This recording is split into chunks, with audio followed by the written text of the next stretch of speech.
अम्मा बाबूजी, मैं आप दोनों के बिना कैसे जीऊंगी? आप दोनों एक साथ ही मुझे छोड़कर चले गए। मैं आपके बिना नहीं रह पाऊंगी। चलो चलो, बहुत हो गया रोना धोना। हर किसी को एक न एक दिन जाना ही है, हम सब अमर थोड़े ही हैं। चलो चलो, जल्दी से अंतिम संस्कार कर देते हैं, वरना सूर्यास्त हो जाएगा। राधिका 20 साल की एक जवान लड़की थी। ठंड का मौसम था। उसके माँ बाप उसे अकेला छोड़कर एक ही दिन चले गए। राधिका रोती रही, लेकिन उसके चाचा चाची ने मिलकर उनका अंतिम संस्कार कर दिया। अब राधिका पूरी तरह से अकेली हो चुकी थी, क्योंकि उसके कोई भाई बहन नहीं थे। बस एक चाचा की लड़की थी। वो अपने कमरे में अकेली रो रही थी। तभी चाचा की लड़की शालू उसके पास आई। राधिका, यहाँ बैठे बैठे रो क्यों रही हो? रोने से क्या तुम्हारे माँ बाप वापस आ जाएंगे? चलो जल्दी चलो, हमें बहुत भूख लगी है। जल्दी से प्याज के पकौड़े बना दो। मेरा कुछ भी करने का मन नहीं है शालू। इतने में वहाँ पर उसकी चाची आई और बाल पकड़कर सीधा रसोई घर में ले गई। राधिका को ये हरकत देखकर बहुत झटका लगा। चाची, ये क्या कर रही हो? मैं बना रही हूँ प्याज के पकौड़े, मेरे बाल छोड़ो। तभी वहाँ पर उसके चाचा भी आ गए। अब तेरे माँ बाप तो है नहीं, तेरी जिम्मेदारी हम पर छोड़कर चले गए हैं। हम तुझे यहाँ एक ही शर्त पर रहने देंगे, तू इस घर में नौकरानी बनकर काम करेगी, समझी? इतना बोलकर उसके चाचा चाची और शालू वहाँ से चले गए। राधिका रोते रोते उन लोगों के लिए प्याज के पकौड़े बनाने लगी। वहीं दूसरी तरफ उसके चाचा चाची एक कमरे में बैठकर बात कर रहे थे।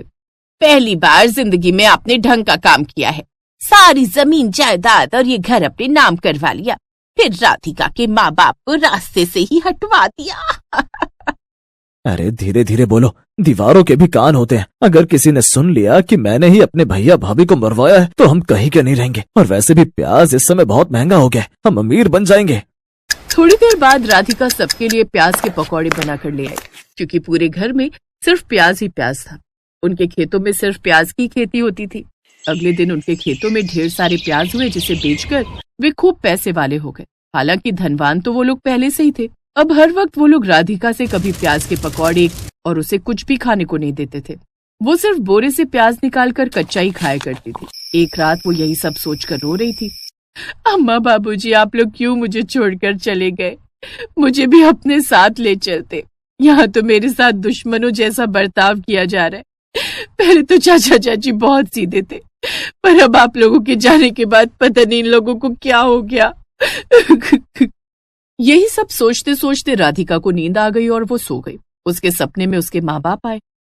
रो मत मेरी बिटिया, तुम्हारी जिंदगी में अब कोई तकलीफें नहीं रहेंगी। हाँ राधिका बिटिया, हमारे साथ बहुत बड़ा धोखा हुआ है, लेकिन फिक्र मत करो। कल प्याज की बोरी में तुम्हें कुछ ऐसा मिलेगा जो तुम्हारी जिंदगी बदल देगा। इतने में राधिका की नींद खुल गई। वो हैरान होकर इधर उधर देखने लगी। घड़ी में देखा तो सुबह के 6 बज रहे थे। तभी उसकी चाची ने एक आवाज दी। शालू, जल्दी से उस नौकरानी को जगा दे और बोल जल्दी हमारे लिए प्याज के पराठे और मस्त गर्मा गर्म चाय बना दे, वैसे भी बाहर बहुत ठंड है। शालू भागकर राधिका के कमरे में गई और उसे प्याज के पराठे बनाने का ऑर्डर दे दिया। जब राधिका नहा धोकर बोरे से प्याज निकालने गई, तब उन प्याजों के बीच में से उसे एक चमकता हुआ सोने का प्याज दिखाई दिया। ये प्याज तो सोने का लग रहा है। याद आया, कल मेरे माँ बाप ने कहा था कि मेरे साथ कोई चमत्कार होगा। शायद वो यही चमत्कार है। राधिका ने सोने का प्याज अपने पॉकेट में रख लिया और किचन में जाकर खाना बनाने लगी। उसने जल्दी से अपने चाचा चाची और शालू को प्याज के पकौड़े और चाय दी। उसके बाद अपने कमरे में आकर दरवाजा बंद कर लिया। सोने के प्याज को उसने टेबल पर रखा और उसे देखने लगी। अब मैं इस सोने के प्याज का क्या करूं? अगर मैंने चाचा चाची या शालू को बताया तो वो लोग मुझसे ये छीन लेंगे। राधिका ये सब सोच ही रही थी कि तभी अचानक उसके चाचा ने उसके दरवाजे पर एक लात मारी, जिससे दरवाजा टूट गया। तीनों राधिका के कमरे में आ गए। राधिका घबरा गई। राधिका ने जल्दी से वो सोने का प्याज अपनी जेब में रख लिया। नालायक, बेगैरत, तेरे अंदर बिल्कुल भी तमीज नहीं है। तूने कैसे पराठे बनाए हैं? आधे कच्चे आधे पक्के, एक तो जला हुआ था। तू इस घर में रहने लायक ही नहीं है। इस घर से निकलकर हमारे पीछे वाले जंगलों में जाकर रह। तेरी चर्बी कुछ ज्यादा ही बढ़ रही है ना आजकल। और हाँ, तू इस घर की नौकरानी है तो खाना बनाने के वक्त आ जाना और फिर जंगल में चली जाना। राधिका घर के पीछे बने अपने जंगलों में चली गई। बाहर बहुत कड़ाके की ठंड पड़ रही थी। कोहरा भी गिर रहा था। उसने किसी तरह लकड़ियां इकट्ठा करके आग जलाई। फिर सोचने लगी, सोने का प्याज तो मिल गया, लेकिन चाचा चाची ने मुझे घर से ही निकाल दिया। इतनी ठंड में मैं यहाँ रात कैसे गुजारूंगी? तभी राधिका को वहाँ पर एक कटा हुआ पेड़ दिखाई दिया। उसने उन लकड़ियों से झोपड़ी बना ली और रहने लगी। चलो, रहने का इंतजाम तो हो गया, अब ऐसा करती हूँ, इस सोने के प्याज को जमीन में गाड़ देती हूँ। उसने वो सोने का प्याज जमीन में गाड़ दिया और अगले दिन उसी जगह एक पौधा उगाया जिसमें ढेर सारे सोने के प्याज थे। अरे वाह, मेरे माँ बाप ने तो चमत्कार कर दिया। उसने सारे सोने के प्याज को बोरे में रख दिया और खाना बनाने के लिए अपने चाचा चाची के पास चली गई। अगले दिन जब वो सोकर उठी तो उसने देखा उस पौधे में फिर से ढेर सारे सोने के प्याज उगाए थे। ऐसे ही धीरे धीरे करके उसने सोने के प्याज से एक पूरा बोरा भर लिया। अब मेरे पास एक बोरा भरकर सोना हो गया है। अब मैं ये जिल्लत भरी जिंदगी छोड़कर यहाँ से चली जाऊंगी। अब मुझे कोई नहीं रोक सकता। एक आखिरी बार जाकर चाचा चाची के लिए खाना बना देती हूँ। खाना बनाने चली गई। जब वो खाना परोस रही थी तो उसकी पॉकेट से सोने का एक प्याज जमीन पर गिर गया, जिसे देखकर उसके चाचा चाची और शालू हैरान हो गए। मम्मी पापा, ये देखो, जब से हमने इसे घर से निकाला है बाहर जाकर सोने की चोरी करने लगी है। उसके लालची चाचा चाची ने वो सोने का प्याज उठाकर अपनी जेब में रख लिया और राधिका को खूब मारा। इसे ऐसे नहीं छोड़ना चाहिए, इसने ढेर सारी चोरी की होगी। चलो इसकी झोपड़ी में चलकर देखते हैं। वहां पर उन्हें सोने के प्याज से भरा हुआ वही बोरा मिला। ये देखते ही लालची चाचा चाची ने राधिका को एक पेड़ में रस्सी से बांध दिया और उसे खूब मारा। देख रही हो, एक बोरा भर के सोने के प्याज। हम तो एक झटके में ही करोड़पति बन गए। अब ऐसा करते हैं, जैसे इसके माँ बाप को रास्ते से हटाया था वैसे ही इसे भी मार मार कर रास्ते से हटा देते हैं। इसका मतलब आप लोगों ने मेरे माँ बाप की जान ली। आप लोगों ने मुझ पर और मेरे माँ बाप पर बहुत अत्याचार किए, उनके साथ धोखा किया। अब तुम लोग चाहे कितनी भी कोशिश कर लो, सोने के प्याज से कीड़े निकलने लगेंगे। ये प्याज ऐसे वैसे नहीं, सोने के हैं, इससे भला कीड़े कैसे निकलेंगे? थोड़ी देर में सोने के बोरे के अंदर से ढेर सारे कीड़े निकलकर राधिका के चाचा चाची और शालू के पूरे बदन पर रेंगने लगे और उनका शरीर मिट्टी में मिल गया। राधिका ने किसी तरह खुद को आजाद किया। अब जितने भी सोने के प्याज थे सब कीड़े बन चुके थे। उसके पास कुछ बचा ही नहीं था। फिर अगले दिन एक वकील राधिका के पास आया। बेटी, अब तुम्हारे परिवार में तुम्हारे अलावा कोई नहीं बचा, इसीलिए अब सारी जायदाद तुम्हारे नाम हो गई है। इतना कहकर वो वकील वहाँ से चला गया। इतने सारे खेत और इतने बड़े घर का मैं अकेले क्या करूंगी? मेरे पास तो पैसे भी नहीं है कि खेती कर सकूं। तभी उसकी नजर बोरे पर गई। उसमें एक सोने का प्याज अभी भी बचा हुआ था। राधिका ने वो सोने का प्याज उठाया और अपने खेतों में गाड़ दिया। अगले दिन उसके पूरे खेतों में अब सोने के प्याज उगाए थे। अरे वाह, मेरे माँ बाप ने तो फिर से चमत्कार कर दिया। आप लोगों का बहुत धन्यवाद माता पिता। अब मैं इन्हें बेचकर अपनी जिंदगी खुशी से बिता सकती हूँ। राधिका ने सोने के प्याज को बेचकर एक बिजनेस शुरू किया। उसके बाद उसने शादी भी की और खुशी खुशी अपनी जिंदगी बिताने लगी।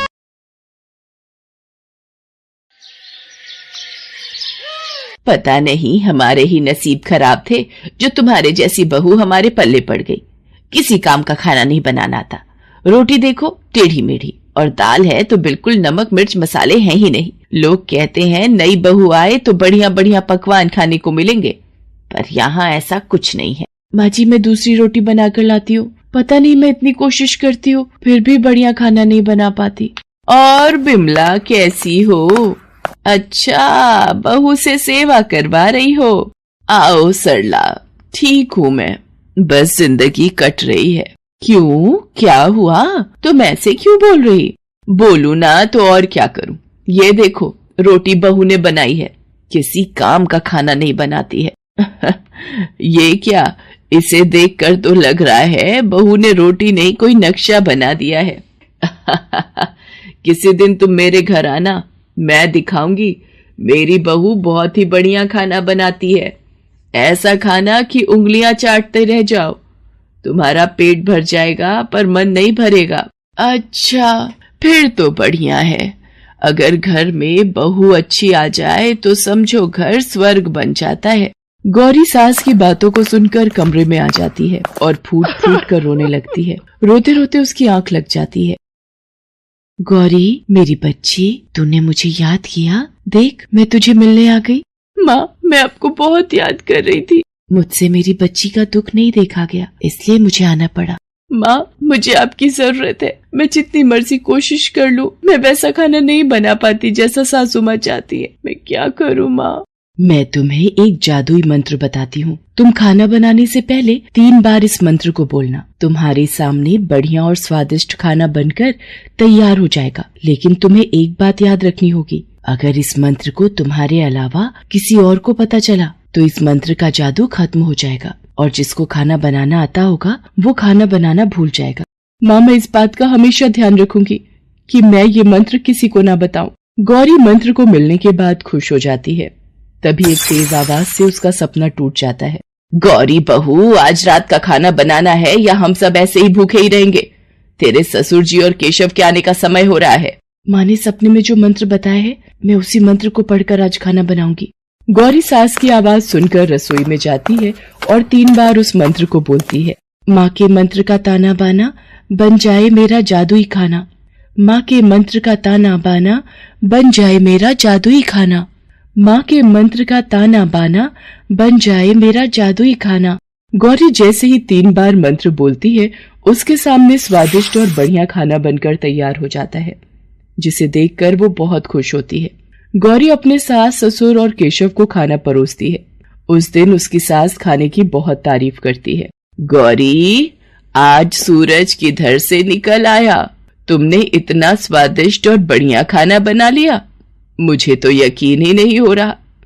ऐसा ही बढ़िया और स्वादिष्ट खाना बनाया करो, फिर मैं भी पड़ोसन को कहूंगी कि मेरी बहू भी अच्छा खाना बनाती है। माँ, तुमने मेरी बहुत बड़ी सहायता की है। मैंने अच्छा खाना परोसा तो माँ जी बहुत खुश है। गौरी की सास भी अच्छा खाना मिलने से खुश रहने लगी थी। एक दिन गौरी की ननद पिंकी रहने आई हुई थी। पिंकी को ये बात हजम नहीं हो रही थी कि उसकी भाभी में इतना बदलाव कैसे आ गया, इसलिए वो अपनी भाभी पर नजर रखने लगी और उसने खाना बनाने से पहले अपनी भाभी को मंत्र बोलते हुए सुन लिया। अच्छा, तो ये राज है।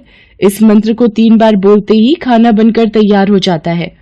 क्यों ना मैं भी इस मंत्र को बोलकर अपनी सास, ससुर और पति को खुश कर दूं। वैसे वो तो मैं जब जाऊंगी तब करूंगी।